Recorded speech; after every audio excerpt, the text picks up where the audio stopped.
Остри критики од меѓународните хуманитарни организации адресирани до македонската полиција за прекумерна употреба на сила врз мигрантите кои втор ден се заглавени во граничниот појас на македонско-грчката граница. Организацијата за заштита на човековите права Human Rights Watch бара македонските власти да обезбедат итен прекин на полициското насилство против мигрантите и одговорност за незаконска употреба на сила.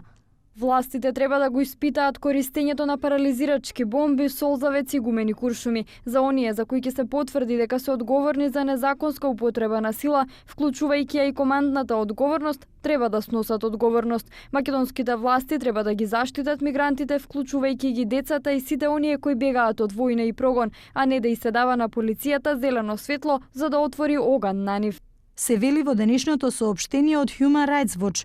Од МВР пак уверуваат дека полицијата не употребила прекумерна сила кон мигрантите кои пристигнуваат на јужната граница. За нив се неосновани обвинувањата на невладините организации, а дополнително е неприфатливо доколку полициски службеници се напаѓани и каменувани да немаат право да се заштитат. Портпаролот на МВР вели дека полицајците професионално ја штителе границата. Како и секаде во свет, полицијата согласно овластувањата ја бранеше државната граница, ја бранеше граничната линија.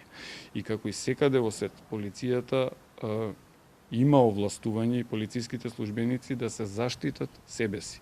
И вие бевте сведоци и целата јавност, впрочем може го погледнете и од видеото дека имаше, за жал, одредени групи на илегални мигранти кои што почнаа да ја каменуваат полицијата и кои што сакаа насилно да го пробијат кордонот. За нехуман третман на полицијата кон бегалците вчера реагираа од Хелсиншкиот комитет и првата детска амбасада Мејеши, кои побараа земјава да ги почитува обврските од меѓународните закони и конвенции за заштита на човековите права.